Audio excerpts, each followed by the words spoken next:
Una vera bomba è esplosa questa sera a Napoli, e i tifosi sono già in allerta.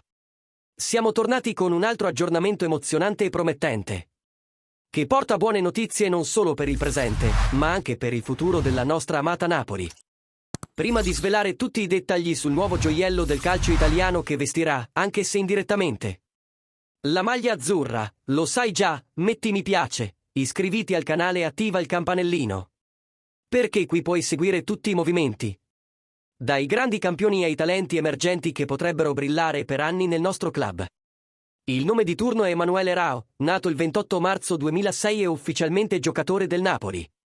L'operazione, tuttavia, ha già una destinazione definita. Rao è stato ceduto in prestito al Bari, club che fa parte della galassia De Laurentiis, come parte di una strategia di sviluppo graduale del giovane attaccante.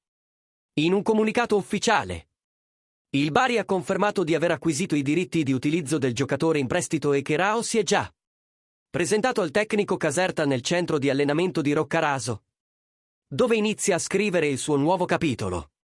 Rao ha iniziato la sua carriera nelle giovanili del Chievo Verona, ma dopo il fallimento del club si è trasferito alla Spal, dove si è rapidamente distinto. Nella stagione 2023-24 ha debuttato da professionista a soli 17 anni, segnando il suo primo gol contro il Lucchese.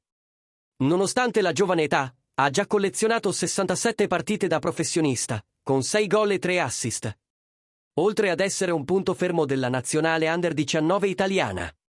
Ora, sotto contratto con il Napoli, Rao intraprende un percorso strategico: guadagnare minuti di gioco nel Bari, distinguersi in Serie B e, in futuro, tornare al club azzurro pronto a competere ad alto livello. E ora, tifosi del Napoli, vogliamo sentire la vostra opinione. Credete che il club abbia ragione a scommettere su giovani come Rao?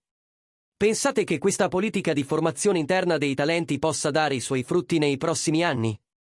Commenta qui sotto con la tua opinione e la tua visione del futuro. E se ti è piaciuta questa copertura completa, direttamente dal dietro le quinte del vivaio napoletano, lascia un super grazie e rafforza il canale affinché possiamo continuare a portare tutto, dai campi della Serie A ai centri di formazione delle stelle. Alla prossima, e forza Napoli!